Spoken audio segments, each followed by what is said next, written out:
Hello, welcome. It's Abby Steel here. Thank you for joining me for this session in which we are going to look at the Rocket Phonics Online Platform.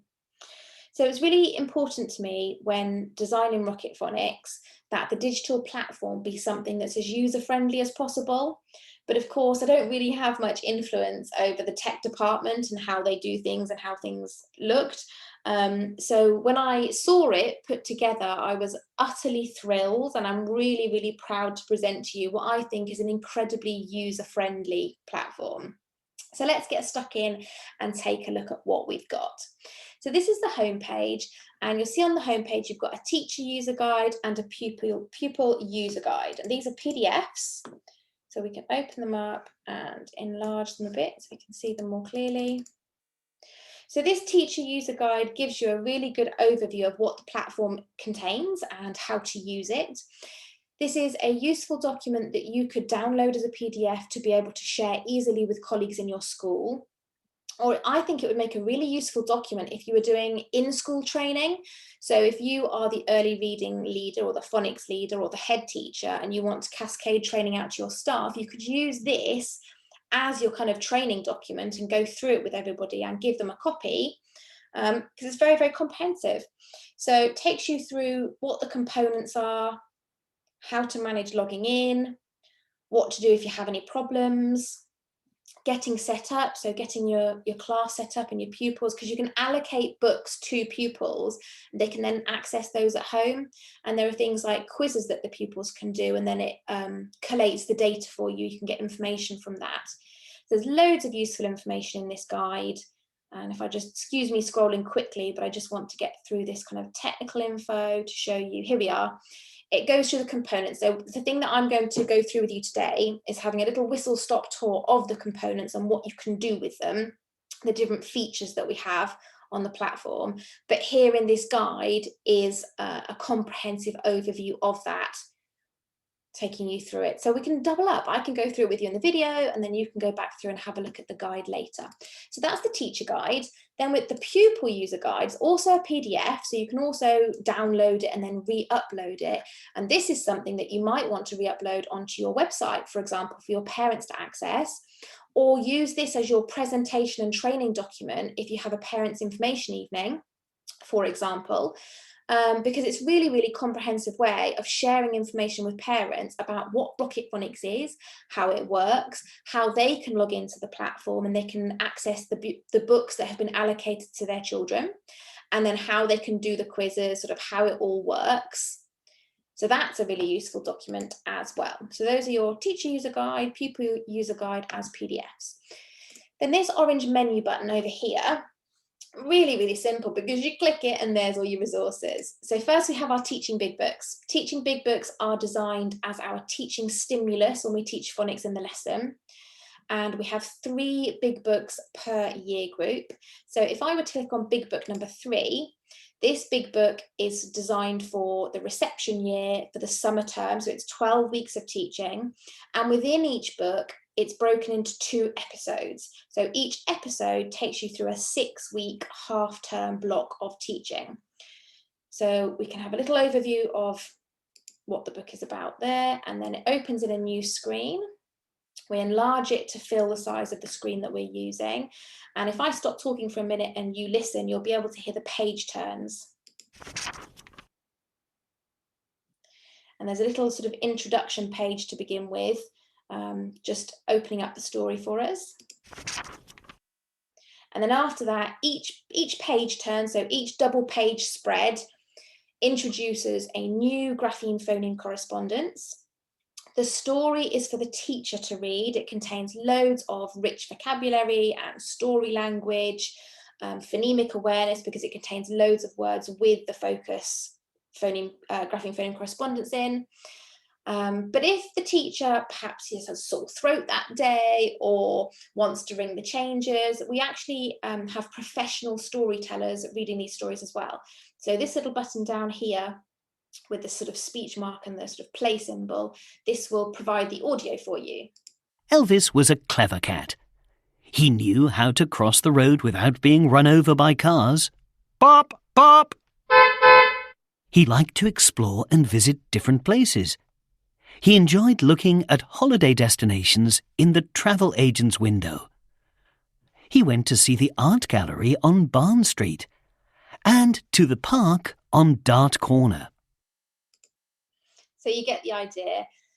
So yeah, storyteller reading it, and that's also quite useful if, for example, you have children who have English as an additional language, and perhaps you've used the big book as the main input for your lesson, but then the children want to access this again later on individual tablets, perhaps with some headphones.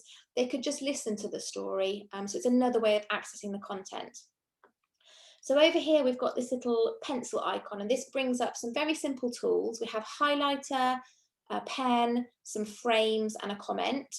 So we could highlight words that we want that perhaps have the focus. Grapheme phoneme correspondence like barn and dart, art. I'm not very neat on this, apologies. Carla and harp, farm. We could use the pen. Perhaps we want to ask the children to decode and blend the words in the blue lozenges and then perhaps tick them afterwards. So art, art, tick. Artist, artist, tick, like this. We have the frame. We might want to draw a frame around something in the picture and say, right, everybody have a look inside the frame at this little boy. What do you think he's thinking? What is he doing? What might he be saying? And we have a zoom tool down here. We can zoom in on him a bit closer and zoom back out again. And we've got a circular frame as well. And then we've got a little comment box here, like a little post-it note. And we might say, what do you think that Elvis is thinking? And we could add his speech. So I am a smart cat. Confirm. Move it a bit closer to him as if he's saying it. So there's just some quite simple but quite neat little features that you can use. And then in these big books, let's get rid of that tool there. In the big books, we have the yellow lozenges, which contain the focus grapheme phoneme correspondence for the lesson, which has audio as well. Ah. And then the blue lozenges are designed for the children to read with you or for you to ask the children to read. And then we have the audio on those. Cars. Art.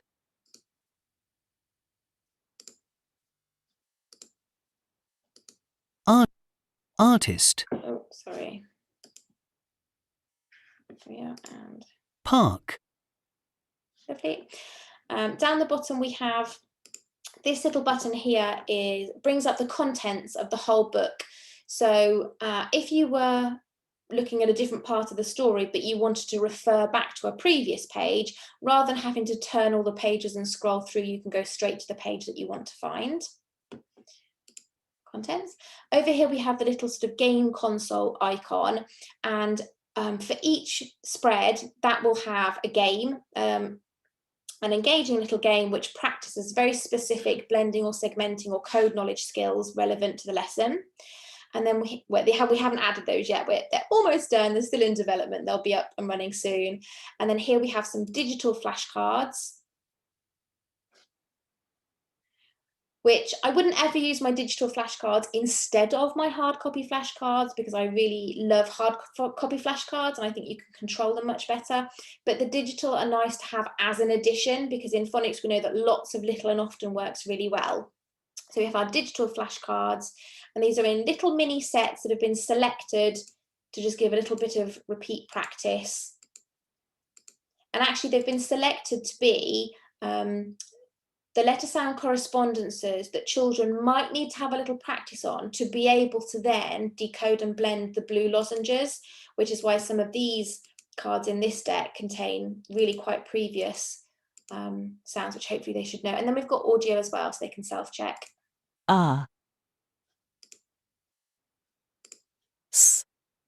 Sun.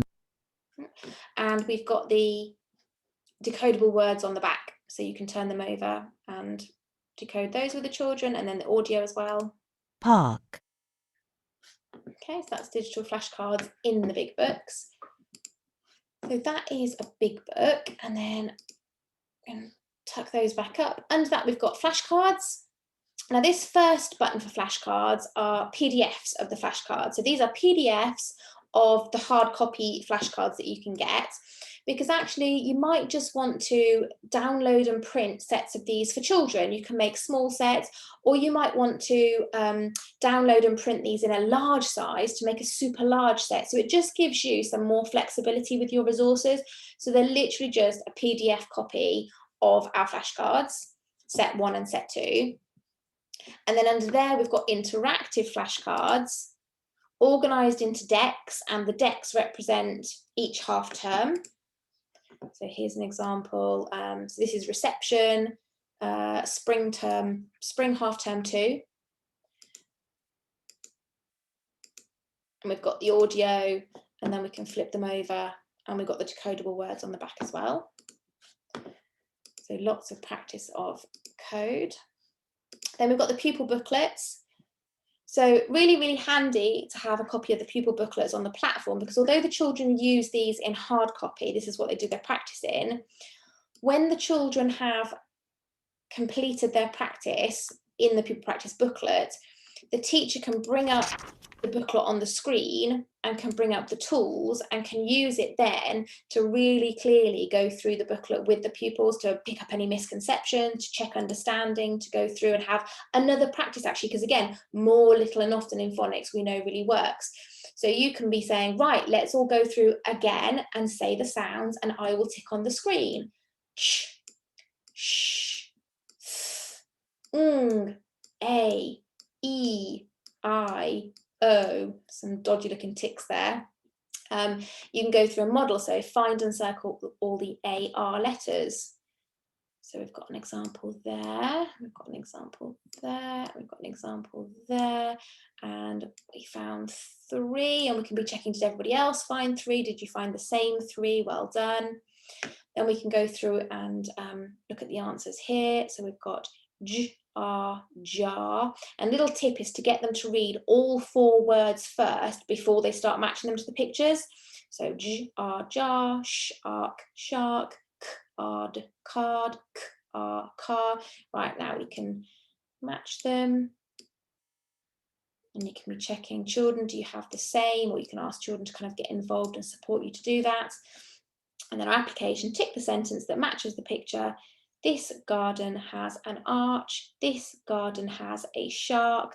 Well, it'd be fun to have a garden with a shark, but this one has an arch, and here is the arch. You could be talking about what that means, what an arch shape is.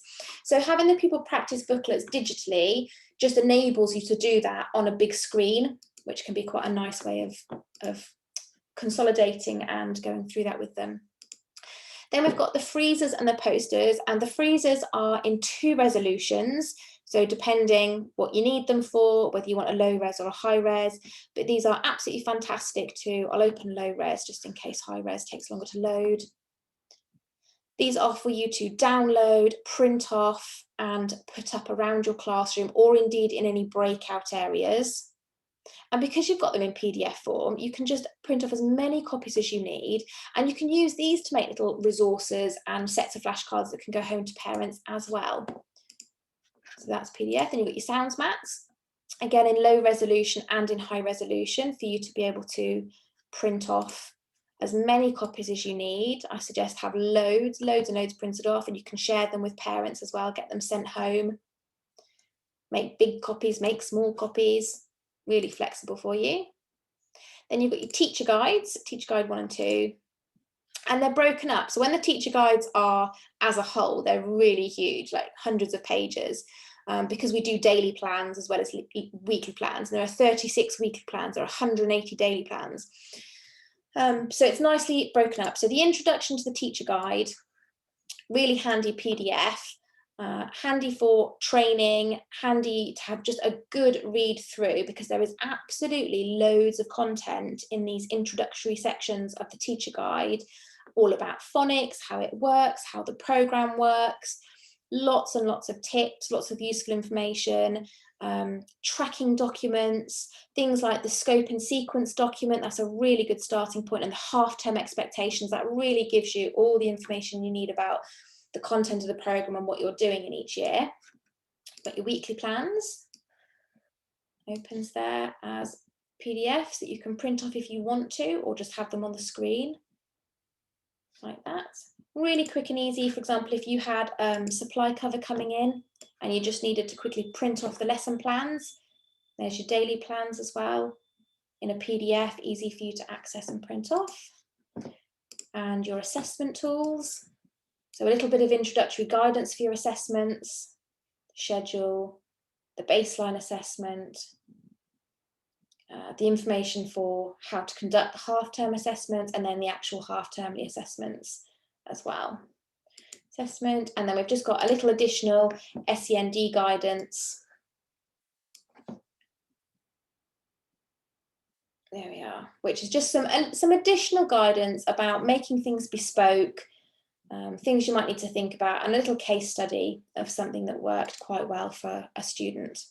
So that's your teacher guides, broken down into nice user-friendly sections. And then under here we have the target practice readers and the Rocket Phonics readers, our two types of reading books.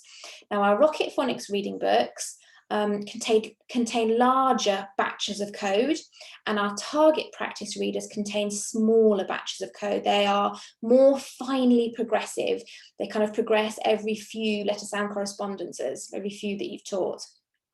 We recommend that the Rocket Phonics readers are your sort of one-to-one homeschool reading books, and your target practice readers are used within class as a class teaching resource, ideally as whole class shared.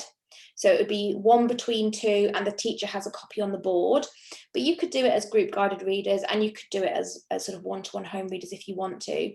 But really fantastic that you have all of these electronically, so you can allocate these and share these with home. So for example, in year one, the first thing that you cover in year one are some spelling alternatives of the I sound. And after the first 2 weeks, 2 books become decodable. It's Spike the Spy and Scotland's Wildlife, and it'll tell you this in the teaching plans. So when you open your book, you've got a little blurb about what the book is about. You've got your cover and teaching notes.